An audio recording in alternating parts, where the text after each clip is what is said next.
Oke, Assalamualaikum warahmatullahi wabarakatuh. Oke, untuk materi kali ini kita membahas tentang investasi dari suatu perusahaan ya, investment. Investment di sini yang pertama pembahasannya tentang biasanya kenapa sih perusahaan itu berinvestasi ya.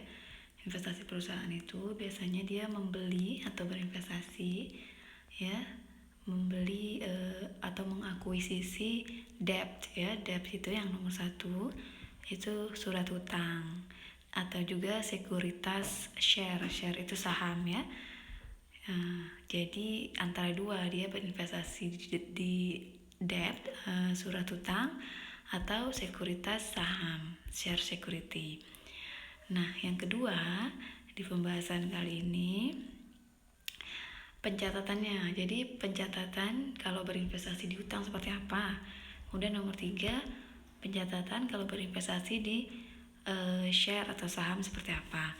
Yang keempat, laporan keuangan konsolidasi itu apa sih gitu. Jadi di dalam investasi saham itu ada namanya laporan keuangan konsolidasi ya. Jadi konsolidasi ini dia melaporkan bagian dari laporan keuangan perusahaan pusat ya, karena dia membeli saham perusahaan. Kemudian untuk yang nomor 5 itu pelaporan di laporan keuangan seperti apa. Jika untuk melaporkan surat hutang ya, investasi debt tadi dan investasi saham, karena pasti ada gain, untung dan loss, rugi yang dilaporkan ya, baik yang udah direalisasi atau unrealized atau yang belum direalisasi. Yang keenam itu nanti investasi jangka pendek dan jangka panjang, perbedaannya seperti apa. Nah, yang nomor 1 ya, yang nomor 1 tadi kan kita membahas kenapa sih perusahaan berinvestasi di hutang dan saham. Biasanya yang pertama untuk manajemen cash ya. Manajemen cash, kenapa? Biasanya perusahaan itu punya cash yang berlebihan ya, exit. Kemudian yang kedua untuk menambah income ya, menambah pendapatan dari investasi ya, pendanaan. Kemudian yang ketiga, alasan yang ketiga karena kenapa perusahaan berinvestasi, karena biasanya alasan strategi. Alasan strategi ini berhubungan dengan strategi perusahaan ke depan, entah itu kerjasama dengan perusahaan lain ya. Jadi alasan strategi atau politik atau apa seperti itu. Nah, kemudian untuk yang investasi hutang, akuntansinya itu nanti kita bahas kalau baru mulai ya, cara mencatat ketika akuisisi suatu surat hutang seperti apa nyatatnya, ketika mendapatkan interest atau bunga seperti apa nyatatnya, kemudian ketika kita ingin sold ya, menjual, sell the investment hutang ini kayak apa catatnya. Jadi ada 3, ketika mengakuisisi, ketika mengakui hutang interest, dan ketika mengakui bunga interest, dan yang ketiga ketika kita menjual surat hutangnya atau tidak investasi lagi ya, dijual. Kalau investasi saham itu pencatatan kalau kepemilikan sahamnya kurang dari 20% seperti apa nyatatnya. Nah, itu beda dengan kepemilikan saham yang 20% sampai 50% kepemilikannya. Kalau yang 50% ke atas pencatatannya beda lagi. Nah, yang 50% ke atas inilah yang berhubungan dengan tujuan pembelajaran atau learning objective yang nomor 4. Karena kalau lebih dari 50% investasinya, maka kita buat laporan keuangan konsolidasi ya, karena sudah memiliki lebih dari 50%. Oke, nah kita langsung aja. Oke, langsung ya. Ini akuntansi untuk debt investment ya, investasi hutang. Di sini diilustrasikan Cool Corporation mengakuisisi ya surat hutang ya, bonds ya, sebesar 50.000 dengan tingkat bunga 8% selama 10 tahun. Dan 1 Januari 2014 saat 1000 euro ya, 1000 euro dibeli dengan harga, diakuisisi dengan harga 54.000 euro, termasuk fee broker sebesar 1000 euro tadi ya. Kemudian bagaimana pencatatannya? Kalau untuk pencatatan akuisisi 1 Januari berarti ya, sesuai tanggal dia mengakuisisi, yaitu debt investment dan cash ya, sebesar 54.000. Kemudian jika untuk mencatat hutang, karena setahun 2 kali ya, semi annual, 1 Juli dan 1 Januari, maka 1 Julinya 2.000 ya, jadi 50.000 dikali 8% dikali 1/2 ya, karena dibagi 2, 4.000 nya 2.000 di Juli, 2.000 di 1 Januari. Judulnya cash dan pendapatan bunga, interest revenue. Jadi kalau kita megang surat hutang atau kita akuisisi surat hutang, maka kita mendapatkan tambahan income atau tambahan pendapatan dari bunga. Jadi orang yang namanya ada di surat hutang itu akan memberikan kita bunga ya. Jadi itulah mengapa perusahaan atau negara-negara ya membeli surat hutang negara lain ya, walaupun di harga yang berbeda, dia belinya lebih mahal 4.000 yaitu 54.000, tapi selama 10 tahun dia dapat interest ya, atau dapat pendapatan bunga, dibayarnya 2 kali, 1 Juli 1 Januari. Sama ketika di sell, ketika dijual bondnya atau tidak mau lagi dimiliki, nah orang yang membelinya nanti dari kita, nanti bunganya pindah ke dia atau bayarnya ke dia, jadi dia yang dapat pendapatan bunga. Karena sekarang kita masih pegang itu debt investment, surat hutang yang masih di kita, kupon yang menyatakan kita masih menerima interest 1 Juli dan 1 Januari, maka kita masih mencatat pendapatan bunga ya. Oke. Untuk pendapatan bunga 1 Juli mudah. Bagaimana dengan untuk pendapatan bunga 1 Januari? Maka kita akan menerima cashnya di tanggal 1 Januari. Kalau untuk revenue-nya, pendapatannya itu sudah menjadi hak kita di 31 Desember. Walaupun bunganya diterima atau cashnya diterima di 1 Januari, tapi interest revenue-nya harus dicatat di 31 Desember. Karena itu melewati tanggal tutup buku ya, akhir tahun. Kalau 1 Juli kan sebelum 31 Desember. Jadi tidak ada jurnal penyesuaian. Ingat, tugas akuntan adalah mencatat jurnal penyesuaian atau adjustment entries. Adjusting entries-nya itu menyesuaikan semua revenue dan expense yang sudah menjadi hak dan kewajiban kita, tetapi cash-nya belum masuk atau belum keluar. Nah, jadi catatnya ketika 31 Desember itu interest revenue sudah dicatat, tapi di bagian debitnya bukan cash tapi interest receivable ya, 2.000. Interest receivable ini akun sementara. Nantinya tanggal 1 Januari dihapus interest receivable-nya, dipindahin ke kredit. Di debitnya muncul cash. Jadi sebenarnya ceritanya itu 31 Desembernya dia mengakui revenue, 1 Januarinya dia mengakui cash yang diterima. Jadi gitu.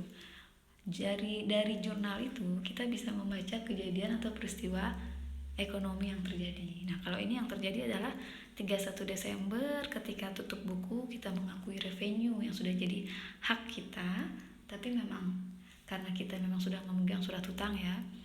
Tetapi 1 Januari baru kita akui cashnya dengan memunculkan akun interest receivable di debit, dan nantinya di 1 Januari akun ini di kredit supaya hilang. Nah, seperti itu untuk bunga yang 1 Januari. Jadi ada 2 jurnal ya, jurnal penyesuaian dan jurnal di 1 Januari ketika diterima. Kalau yang ini dia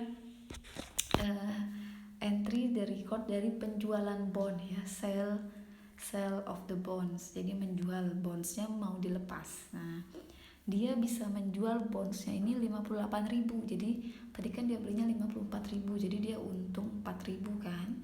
Ya sudah, dia jualnya tanggal berapa? 1 Januari. Oke, kemudian debitnya dia dapat cash 58.000.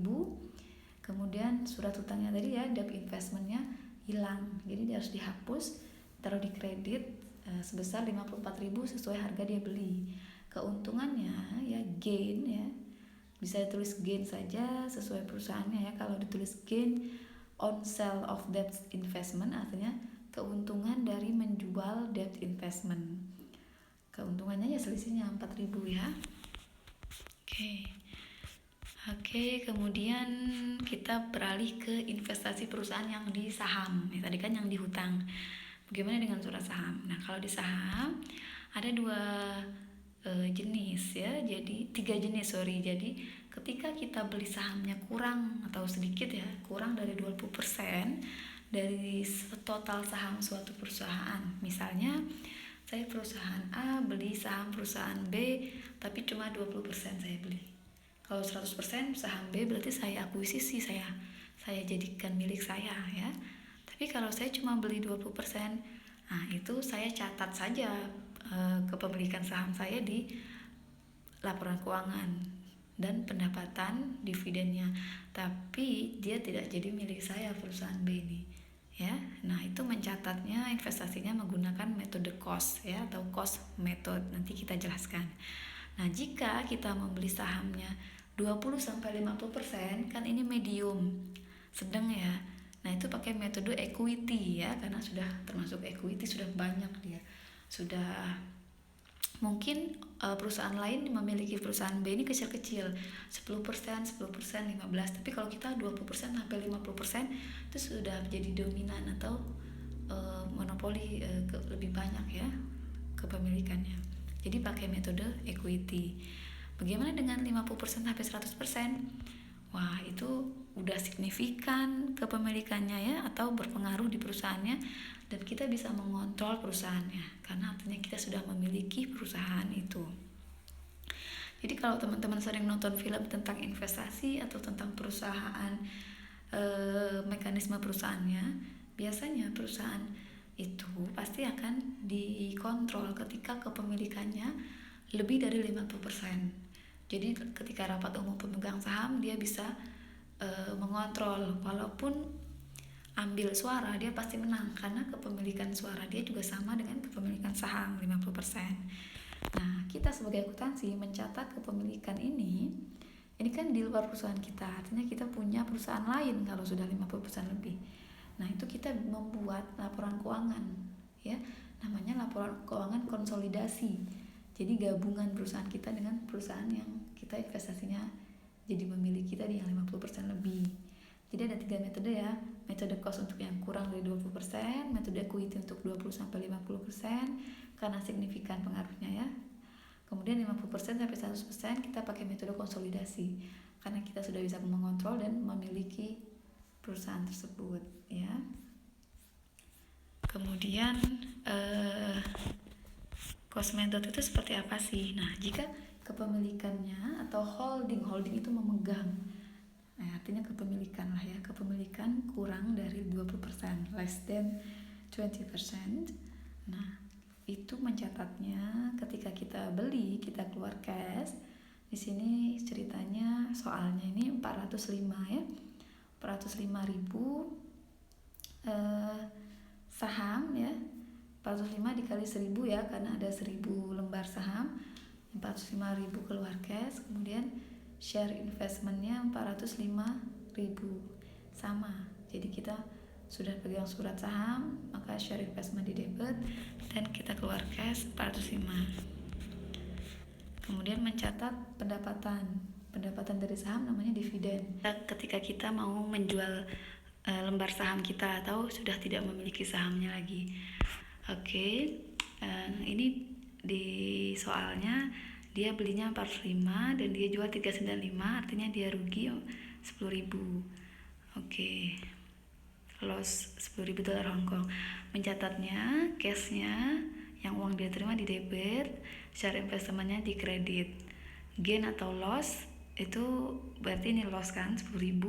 Kalau loss berarti di sisi yang nilainya lebih sedikit, yaitu di debit ya. Loss on penjualan investment, loss on sale of investment ya, akunnya namanya nanti mencatat di jurnal seperti itu, 10.000 di debit.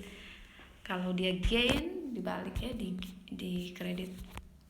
Seperti contoh yang debt investment tadi. Oke, kemudian bagaimana jika holding atau kepemilikan sahamnya antara 20 sampai 50% ya? Pakai metode equity ya. Metode equity itu nah ini. Jadi di sini di soalnya sudah dituliskan bahwa dia mengakuisisi 30% saham biasa atau ordinary share dari perusahaan B ya, perusahaan back company. Ya, 120.000 pound sterling pada tanggal 1 Januari 2014. Nah, back company ini melaporkan pendapatan 100.000 ya, dan membayar dividen ke kita sebesar 40.000. Oke, berarti transaksi yang terjadi 1 Januari ya, membeli investasi sahamnya seperti biasa jurnalnya, share investment cash 120.000. Ya, ketika dividen kita terima, kita dapat revenue ya dari share investment. Ya, itu dikredit, kemudian debitnya share investment. Ya, seperti ini kalau metode equity. Share investment ya 100.000 kan tadi net income-nya dikali 30%. Nah, jadi dia dapatnya 30.000. Kemudian revenue from share investment 30.000. 31 Desember cash yang dia terima 40.000 dikali 30% itu 12.000. Kemudian share investment 12.000. Nah, ini perbedaannya. Jadi memang berbeda, ada pengakuan revenue from share investment. Jadi net income, dari net income yang dilaporkan sama perusahaan back itu kita hitung. Jadi 30% ada dua, 30% dari 100.000 dan 30% dari 40.000 dividen yang dibayarkan ya. Kalau metode cost tadi buat yang kurang dari 20% kan tidak, hanya dividen saja tadi kan. Nah, sudah cash dan dividen revenue selesai. Tapi kalau di sini tidak ada tulisan dividen, cash dan share investmentnya bertambah 12.000 ya. Jadi kalau di account atau di ledger, share investmentnya bertambah 12.000. Kalau di metode cost tidak bertambah, dia masuk ke akun sendiri ya, dividen revenue.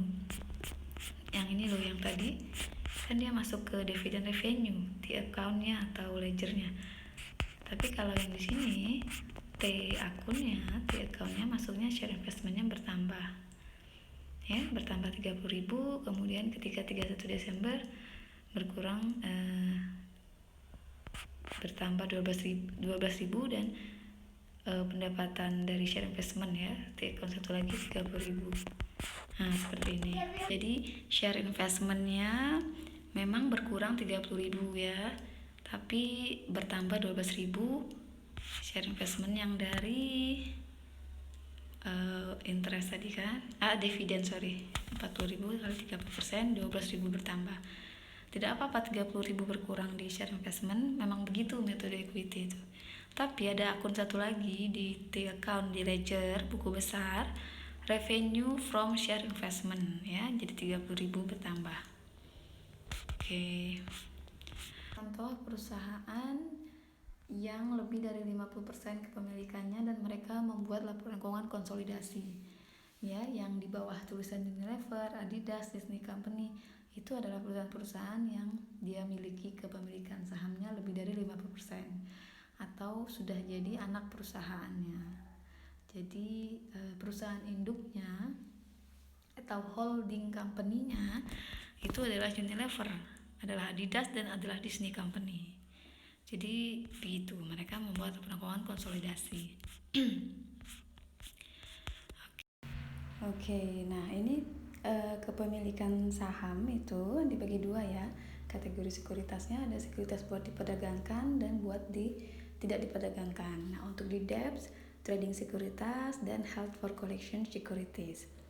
Nah, buat yang sekuritas trading itu ya sama seperti share, debt sama ya. Jadi dia beli untuk dijual lagi, beli lagi yang lain, dijual lagi, beli lagi yang lain yang harganya lagi murah, jual lagi dengan mahal. Jadi dia mendapatkan tambahan income itu dari hasil selisih jual belinya, ya sama kayak perdagangan biasa. Cuma debt dan share-nya dijadikan alat perdagangan. Nah, kalau dalam mungkin akuntansi syariah ya, ini tidak boleh ya, karena uang ketemu uang itu tidak boleh. Nah, untuk yang non trading dia pendapatan income-nya dari, nah ini yang unrealized gain or loss ya. Jadi ini trading. Nah, jurnalnya penyesuaiannya seperti itu. Jadi 7.000 itu keseluruhan ya. Untung dia dari trading sekuritas. Bondnya dia rugi 2.000 tapi di share dia untung 9.000, maka secara keseluruhan dia untung 7.000, pencatatannya seperti itu. Unrealized gain stripnya income karena buat trading ya. Nah, untuk ekonomi akuntansi syariah itu biasanya untuk investasi ya, untuk di equity nyatetnya. Unrealized gain or loss-nya di stripnya equity karena memang ada usaha di situ, ada effort. Jadi dalam akuntansi Islam itu ketika ada resiko dan ada usaha ya, tidak langsung uang ketemu uang, dijual dibeli, dijual beli, itu kan tidak ada resiko. Nah, itu tidak disarankan. Nah, ini untuk contoh yang non trading. Jadi unrealized gain or loss-nya stripnya equity ya, bukan income, karena memang dia di soalnya udah tulis di ilustrasinya as non trading ya, bukan trading. Ini ceritanya Corporation Ingaro-nya ini punya akuisisi share ada 2 di Campbell dan Hershey, itu mengalami kerugian, pencatatannya jadinya di debit. Nah, ini untuk presentasi laporan keuangannya. Oke, seperti itu aja untuk investment. Terima kasih, semoga bermanfaat. Assalamualaikum warahmatullahi wabarakatuh.